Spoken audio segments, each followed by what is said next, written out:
after my very abusive marriage ended, I decided to start dating. And so I got on Tinder. I had never been on Tinder before. It had not been a thing when I got married, but I decided this is what people do. I'm going to try it.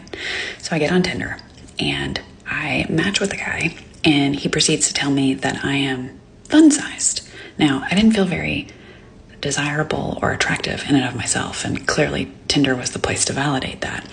But I was like, okay, a guy thinks I'm cute, and he says, I want to see you today. And I said, well, I only have a 45-minute window before I have to go and pick up my children because I'm a single mom dating. And he goes, great, I'm going to meet you right by your work, and we'll just meet for coffee. I'm like, okay, cool. So I leave work, and mind you, I was a teacher at the time, so I'm wearing professional clothing. And as I'm driving to this coffee place, he texts me and he goes, I think you'll like my jammies. And I text back, ha ha ha, because I think he's joking. Because who shows up to a date in your pajamas, okay? When you're meeting someone dressed professionally, okay? So I'm there at the coffee shop, and he enters, and he texts me right before he enters. He goes, I'm coming in. I said, okay. I get up and I go and meet him, and he is wearing pajamas. He is wearing SpongeBob SquarePants flannel pants and giant wolf slippers.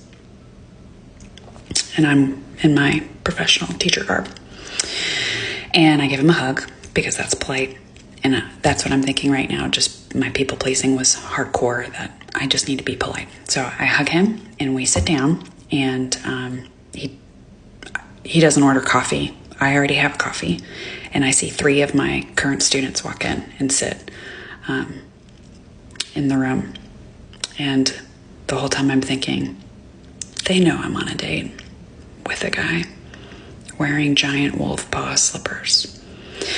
So he proceeds to tell me about the novel he's writing that's set with Norse mythology, and he tells me a lot about Thor and Loki and how he's reshaping that to be better than the Marvel series in his series. And I just listen politely and ask clarifying questions because damn, I'm polite. And then at the end of the day, I say politely, it was really nice to meet you, but I don't think I'm interested. And he tells me, he says, bitch, I wouldn't have driven all this way and worn my best wolf slippers if I had known that it was going to end like this. And that was my first Tinder date.